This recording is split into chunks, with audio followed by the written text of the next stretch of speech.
I'm Matt Zarb-Cousin. I was a consultant and spokesperson for the Campaign for Fair Gambling, which was a campaign that successfully lobbied for a reduction in the maximum stake on fixed odds betting terminals. Obviously, these were the machines in betting shops that were driving the proliferation of betting shops because they were allowed 4 per shop and they had £100 a spin on the machines. So they were opening multiple shops, and obviously you may be of the view, as I am, that these shops act as basically massive adverts for these betting companies as well, because of the fact that they are in a public space and they're very prominent, let's say, in areas of high footfall. So we succeeded on that one. I was a spokesperson for Jeremy Corbyn 2016-2017, and I co-founded an app which blocks access to gambling sites for people who get addicted. Since April 2020, I've been the director of Clean Up Gambling, which is a not-for-profit campaign for wider gambling reform. And the reason I'm here today is because I established the Coalition Against Gambling Ads, which encourages organisations to commit to campaigning or pushing for an end to all gambling advertising. And this has enabled us to coordinate some quite interesting campaign activity. Adfree Cities is obviously a member of Coalition Against Gambling Ads. And I'm going to talk a bit about that later. So the way I'll structure this is I will run through just the principles of successful campaigns more generally, and I'll use like learnings from Stop the Fob-Tease campaign as a case study, and then run through some of the tactics that we've used with Clean Up Gambling and the Coalition Against Gambling Ads, what's worked, what hasn't worked, the state of play with the gambling review, and how we're trying to influence the outcome and what the time frame for all of that is. And then obviously we'll have a discussion at the end. Now, apologies if I am talking to you, like teaching you to suck eggs. I'm sure you're all very accomplished and all that sort of stuff, but obviously it's always lowest common denominator and want to make it as accessible as possible. So yeah, apologies if I don't mean to come across as patronising at all. Right, so in terms of the Stop the Fob-Tease campaign, so the most important thing, I think, is having a clear and simple ask. So with Stop the Fob-Tease, it was reducing the maximum stake to from £100 to £2 a spin. And then you've got to think through what your viable route to implementation is. So we knew the stake cut could be enacted through secondary legislation by a statutory instrument, didn't need a new Act of Parliament, didn't even need a vote in Parliament. Basically was the gift of the minister, and that stakes and prizes were supposed to be reviewed every 3 years in something called a triennial review. So I think what we learned is raising the profile of the solution or your objective and what you want to achieve is as important as highlighting the issue itself, as you want the government or whoever the decision maker is to have confidence that by enacting your objective, it will be seen to resolve the issue as well as resolve it. So it's also about having that reserve of political capital as well that they can tap into by doing the thing you want them to do. And then I think everything you do in a campaign has got to come back to the DERTO. Does it reinforce the objective? So everything has to be fed through this prism. If it doesn't reinforce the objective, then it's pointless. I think a lot of campaigns fall into the trap of just doing things because that's what you do in the campaign. You're supposed to do this, you're supposed to do that. And it doesn't really have any focus on the actual objective or the people that you're trying to influence. And that's the crucial thing. It's about who you're trying to influence. So identifying the decision maker is the next thing. This is analogous to a courtroom judge. So it's the person who can do the thing you want.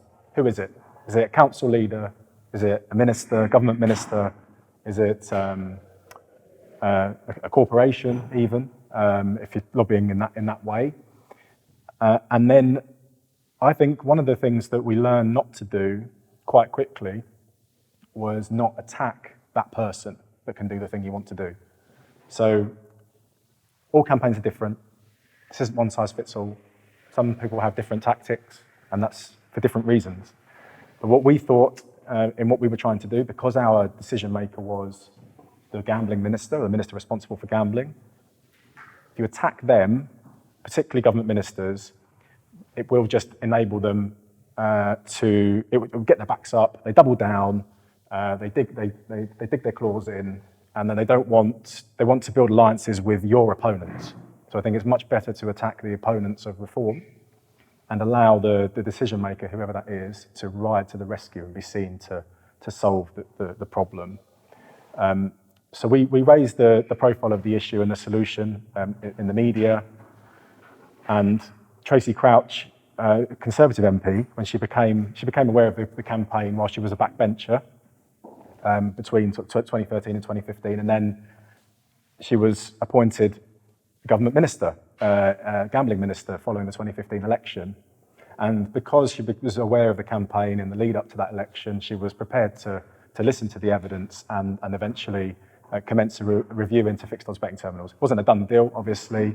The pressure needed to be maintained, and obviously she needed to be convinced of the evidence, and she needed to follow the process and all of that sort of stuff. But it just shows, I think, people often go straight to the person they're trying to influence, and there might be that someone who is on the backbenches will be that person at some stage. So building relationships with everyone is super important. Okay, so this is a bit more centered around comms and dictating the terms of debate. So our opponents, the Association of British Bookmakers, which are the lobbyists that represent betting shops, or they did, they don't exist anymore, because we won. But they sought to provoke us with ridiculous claims like, problem gambling is about the person, not the product. The tiny minority of people get addicted. Most people enjoy playing these machines. It's a leisure activity. The stake, how much people stake, is not linked to gambling addiction and all that sort of stuff. So we didn't want to just kind of get into a debate on their terms. So we just focused everything around the 2005 Gambling Act's licensing objective. So it's kind of dry, but it's relevant. The gambling should be fair and open, not associated with crime, and not harm the young and vulnerable. And by focusing a campaign not on generic problem gambling or population level prevalence of gambling harm, but on these machines specifically and what they were associated with. So 50% of people that use them were classed as problem or at-risk gamblers. They were abused for money laundering because there was no checks on the amount of money that could go in, £100 a spin, no limit to the amount of cash. Money laundering controls in the betting shops were terrible.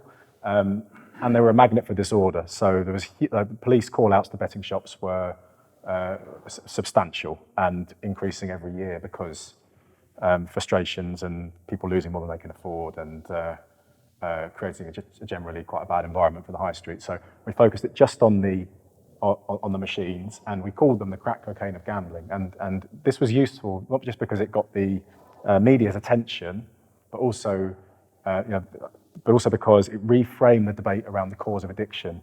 People understand crack cocaine and drugs to have inherently addictive properties and tobacco, but they didn't necessarily see gambling in the same way. But actually, if you look at the research, if you look at the Diagnostic and Statistical Manual of Mental Disorders and how gambling affects the brain, it's neurologically very similar to cocaine addiction. So this was so important if we wanted the government to take action on a particular product. Just to finish this section off, I think it's really important to link the comms, whatever comms you do, to the lobbying, and the lobbying obviously has to be to influence the decision maker. So our opponents, they were sort of hamstrung because they were trying to corral many different betting operators. Eventually, Paddy Power actually supported our campaign. They sort of said the stake should come down £10 or less, that they broke ranks. But they were sort of hamstrung, really. They ended up doing a lot of, I'd say, generic comms, trying to get a bit of traction, but they weren't really influencing MPs as a result of it. So in 2013, we got a front page in The Guardian on how much was lost on these machines, broken down by local authority, region, constituency areas. As a gentleman earlier mentioned about the ads, the sort of mini billboards on the pavement and how much energy they use. And I just think that would be that's a great example of like localizing all of this stuff. And when you localize it, you get the local authorities on side, you get the MPs on side as well, because the local newspapers will approach the MPs for responses, as did The Guardian, to be fair. It was just a great way of opening the door to lobbying activity. And that's what I think all comms should do. It's fine to raise the salience of an issue generally, but I think ultimately it's got to be targeted at trying to influence the decision maker. So yeah, one of those MPs that we managed to get on side was Carolyn Harris, and she was a backbencher from 2015 onwards, and she's absolutely fantastic, advocate. She can work cross-party. She a brilliant message carrier, brilliant on the media, very warm. I think that's probably a real turning point for the campaign, and she was happy to chair an all-party group. So if you can set up an all-party group, you've got enough MPs in Parliament that are supportive, then an all-party group on fixed odds betting terminals, which became a group on gambling-related harm subsequent to that. But that was absolutely pivotal, I think. So it just shows that you need to try and get everyone on side, even if they're not the decision maker. And local authorities, even if you've got a national objective, obviously there are like smaller wins that you can enact through local authorities. But there's also like a piece of legislation that we found called the Sustainable Communities Act. You may be aware of it, but basically local authorities can submit a proposal for legislative reform, and they can get any number of councils to support it. And we ended up working quite closely with Newham Council, who had tried to object to betting shops because they had a huge amount of betting shops in the borough. And they ended up getting 93 councils to support the state cut to £2. And the interesting thing about the Sustainable Communities Act is you submit the proposal to the Department of Communities and Local Government, and then if they reject it, they've got to give a reason, but then the Local Government Association can resubmit it. And then if they do resubmit it, which, I mean, it was a challenge to get them on side as well, but that eventually happened, thankfully, but they did resubmit it. They have to negotiate with government. Government has to negotiate with them and come to an agreement. And that was actually in the legislation. It's quite a unique piece of legislation in that respect, in that the government is sort of compelled to try to reach agreement. So, food for thought. Anyway, yeah. Yes, it's called the Sustainable Communities Act. And that's the thing that lets councils propose legislation to government? Correct, yeah. They can submit proposals, and the more councils that they can get on side with it, then the more likely I think the government is to pay attention to it. So the all-party group on fixed odds betting terminals became the group on gambling-related harm, as I mentioned. So I started work then on a new blueprint for a gambling act in conjunction with this group and various other stakeholders, including Labour's policy lead at the time. It was slightly easier in 2019 when Jeremy was leader. We managed to start to get quite a few things on the agenda, which has been hugely important. But in any case, we were able to get manifesto commitments for review into both main party manifestos, set up Clean Up Gambling in April 2020. And it's considering all of the things that we're trying to push for. So stake limits online, like on fixed odds betting terminals, affordability checks, independently administered funding for treatment and research, consumer redress via an ombudsman, and advertising, and ending all advertising. This agenda, this sort of list of asks has been echoed by various different reports. It's become kind of mainstreamed in the discourse, which is another reason why you want to kind of set your own terms of debate. The gambling industry is kind of making very generic, I'd say quite vague straw men arguments about the black market, and it's very similar to the payday lenders, not really engaging on the fundamentals on our terms, which is probably what they shouldn't be doing. But in any case, it's allowed us to kind of dominate the agenda.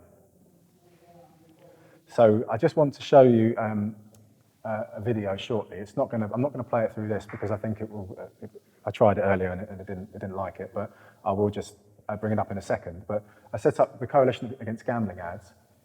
So Clean Up Gambling is a member of that, and so is Adfree Cities. We've got about 24 different organisations, and obviously we want to try and support other organisations if they want to push for an end to gambling ads. We want to try to increase the salience of the issue. I'll talk you through some of the tactics, but this video, if you've got more organisations working with you, you've got a bigger budget, and my view is that content is king because nothing beats organic sharing and nothing beats social endorsement. So if you can get the content right, this video has had across all platforms about 2 million views, which is phenomenal with no ad spend either. So.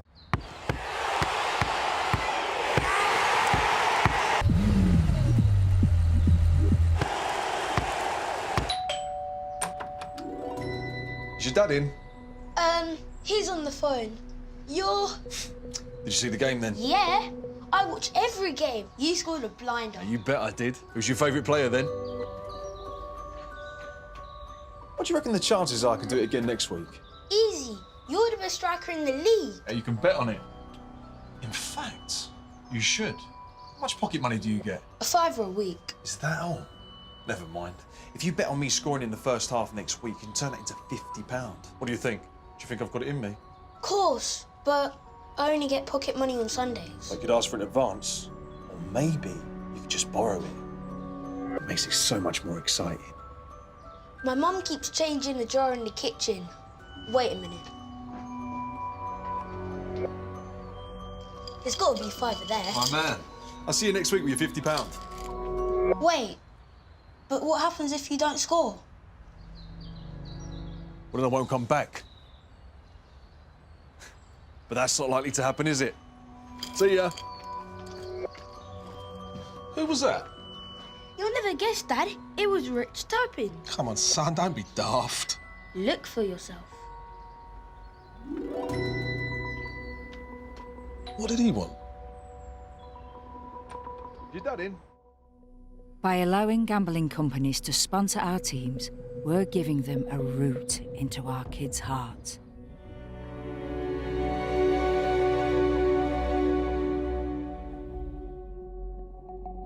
We've got to kick gambling advertising out of football.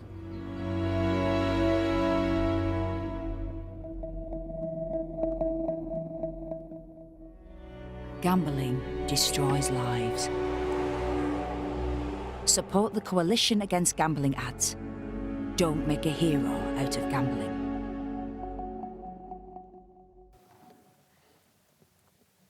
So we think that it's just super important, I think, because to avoid the kind of nanny state arguments, you just don't. I think if you focus on children and the impact on children, and also like, I think you've got to try and take a kind. What I really like about that is, and I think they did it brilliantly, is it's kind of had this like Black Mirror vibe almost, but it's like just sort of zooming out and looking at things from first principles. I think that was why it was so effective. There's another one, I won't show you the other one, but there's another one on the website, caga.uk, if you want to take a look at that. Didn't do as well organically, got about 250,000 views, but I thought that was, in terms of like content and impact, we couldn't have asked for much more than that. So it definitely helped to increase the salience of the issue, and lots of MPs got in touch as a result of seeing it. So absolutely fantastic.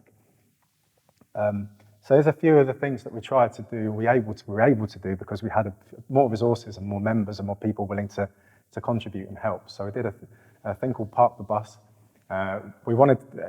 It's quite a difficult thing to get traction for the advertising. I found it much easier to campaign on the other issues, and the reason for that is that the media has been very supportive of things like affordability checks and the ombudsman and just highlighting the practices of the industry. With advertising, the media is kind of complicit, right? So apart from the BBC, which covered this, ITV take gambling advertising money, Sky Sports, obviously Sky News, and then obviously all of the newspapers as well. Some gambling advertising money, so it's very difficult to argue on these terms. So what we did was we just put it on a bus, the statistic you saw in the previous video, and drove it around to various places, legislative bodies and public bodies around the country. And we got local media coverage at each stop and did a series of interviews at each stop, and we got national media coverage, as this was. And also we were able to engage lots of parliamentarians who like to be photographed in front of a bus. This that culminated in a petition that was handed in. So the Big Step is a campaign mainly centred around ending gambling advertising around football. And one of their supporters is Peter Shilton, who was the England goalkeeper, and his wife Steph. And they helped to kind of drive attention to the petition. Gary Lineker is friends with Peter Shilton, doesn't hurt, to get his social media reach. And this created another media opportunity. You see the CAGA shirt here and Big Step. And then they did a hand in outside Downing Street, which does create, as I said, another media opportunity. The Big Step, just a bit about them, they've done a fantastic job. James Grimes, who runs that, he managed to get 20 football clubs to co-sign a letter saying that football doesn't need gambling money.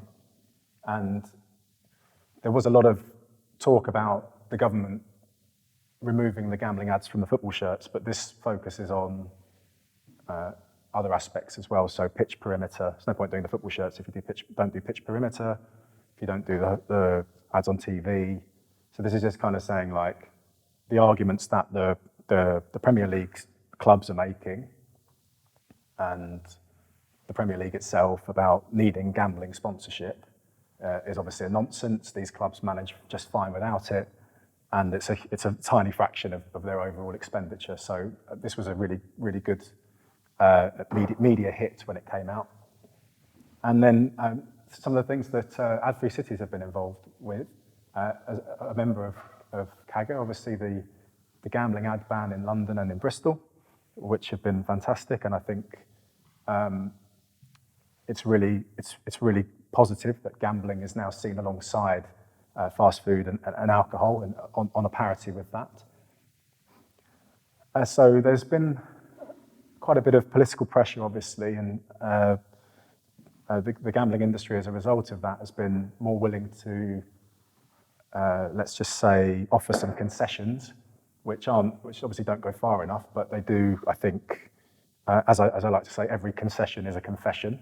It's an admission, basically, that there's a problem. They have taken some very kind of, I think it's important that these things happen, but it's sort of not really touching the sides. And the ASA, which I don't think has done a very good job at all of regulating gambling advertising, has now said that they're going to ban sports and reality TV stars, but the devil's in the detail with all of this stuff. We're still pushing for an end to all of it. Sorry, I just interject. What does whistle to whistle mean? Yeah, sure. So the whistle to whistle ban was introduced by the Betting and Gaming Council, which is the lobbyists of the gambling industry that describe themselves as a standards body. And they introduced it around football. So there was a lot of pressure and public backlash against the amount of advertising children were being exposed to during football matches. So they said, okay, we won't advertise from 5 minutes before to 5 minutes after a football match on TV.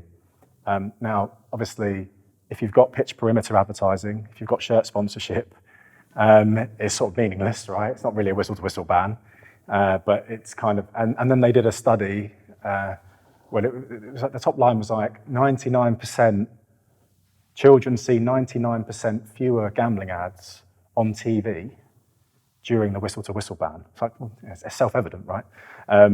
But they don't like to talk about the other stuff, and it's the other stuff, it's the promotion and sponsorship that is driving, obviously, the visibility. And even on things like the BBC on Match of the Day, that's where there's not supposed to be advertising. If it's pitch perimeter, you're seeing it on Match of the Day as well, and lots of children watch that.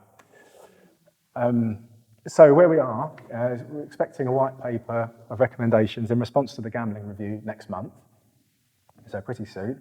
We're confident that most reforms will be delivered, although I got a little bit spooked this morning when I saw the number 10 has ditched the junk food ads, so maybe that's an indication. Hopefully, I mean, if they're doing that on the basis of cost of living, I don't think they can really argue the same for gambling. But anyway, the advertising and addiction levy are the two probably the most contentious at this stage, but we're quite confident that we'll get the other reforms through. Advertising will obviously be a political decision. I think governments and government departments like to use the excuse of there's not enough evidence, we need to see the evidence, but this is all just massive smoke and mirrors, and as we know, it's just political decisions about pressure. What I have heard is number 10 thinks that it's incoherent to just ban the sponsors on the shirt. If you're saying it's harmful, and this has already been briefed to like Sunday Times, that was front of the Sunday Times. If they're saying it's harmful, so we have to get rid of it from the shirts, then surely pitch perimeter, TV, you know, as I say, it's incoherent otherwise to just allow some of it through. So fingers crossed. Thank you very much. I think I've been speaking for half an hour. This is some of our social medias.